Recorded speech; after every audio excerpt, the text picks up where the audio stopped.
No, I think if you're smart, you always try to adapt. You always try to change. You always try to do something a little bit different, something that they haven't seen before.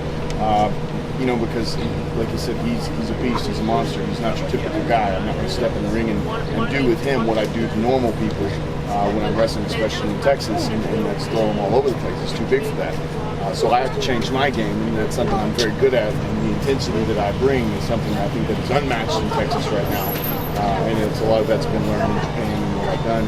Like I said, his history and our history together, around each other and what we've done is giving me a little bit of knowledge, a little bit of upstep with fighting him. And tonight, I'm going to throw some things at him that he hasn't seen before, and I'm going to do some things that he's not expecting. And when all's said and done, 1, 2, 3 is going to be counted. My hand's going to be raised, and I'm going to get a chance. What does it mean to you to come back to the Texas independent scene and compete at this level again, and just to see all the talent? There's several talented wrestlers throughout, not just here in San Antonio, just in Texas in general. What does it mean to you to come back and just kind of, reminisce on your time when you first started out here? For me, it's awesome. For me, it's one of those things that when I get to work with some of the younger talent, it's an opportunity, I think, for me to teach and to learn too. Because there's a lot of guys and girls, young men and women who are doing things that I wasn't doing when I started out in this business, and they can teach me. But I think that I've got a lot of knowledge and understanding of the business from my 16 plus years in the business.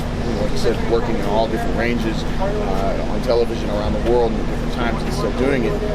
So what I like to do is bring the knowledge that I've gained back to the scene and back to the guys and girls who are young and hungry and learning and trying to get to that next level. And you say this level, and I see a lot of guys and girls who are in the Texas independent scene, but when we're in the ring together, we're all on the same level. We're all working our way up. We're all working to be better and to get into that next, that next show, the next event, the next television spot, whatever it may be. So I don't look down on anything that is, the Texas independent scene, because right now the independent wrestling scene around the country, and especially Texas, and I think Texas is kind of unmatched in some senses because people are paying attention to what's going on the East Coast, a few of the companies that are on the West Coast, and obviously Ring of Honor and things of that nature.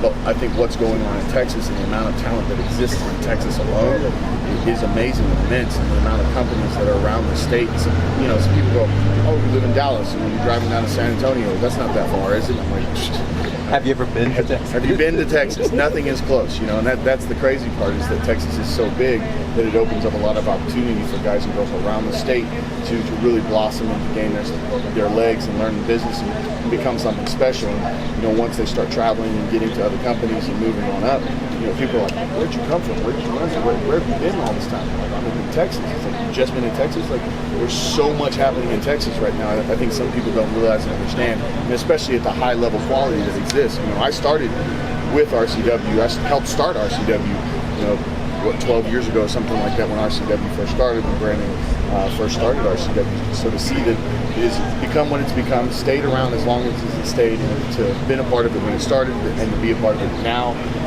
and at different times throughout my career, for me, it's awesome.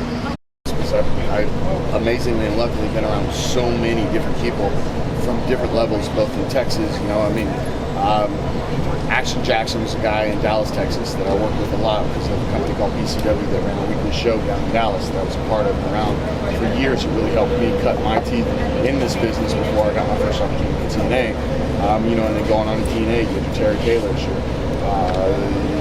Jerry Lynch, and so many different guys and girls that were there that came into the company, came through the company, came out of the company that I got to learn from, to my time in WWE with Fit Finley's, Arn Anderson's, Norman Smiley's. I can name a bookload, and then I don't want to leave anybody out, but there have been so many people that have helped me, and then the time in Japan, what it's taught me, and the guys that I've been working with there, oh man, the legends that exist in Japan that I think some people don't even understand are truly legends in this business, and what they've done for me and helping me find out who I should have always been in this business, and then getting an opportunity to come back here. And I call it a little strong style learning, or hard knocks learning, because I'll talk to somebody when they don't talk to me, but if they're not really paying attention, I'm gonna knock some sense into their heads.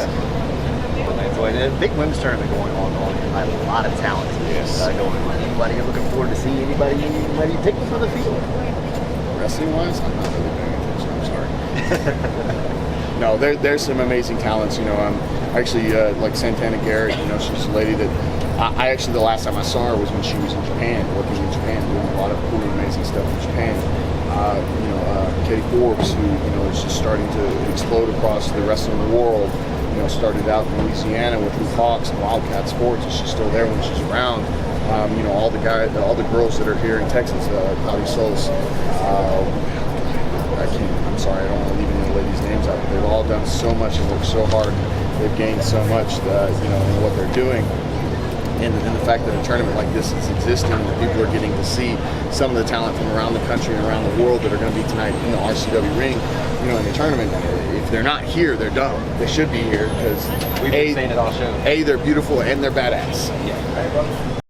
It would be an awesome, amazing thing because I've held it a couple different times at different times in my career with RCW, in and out.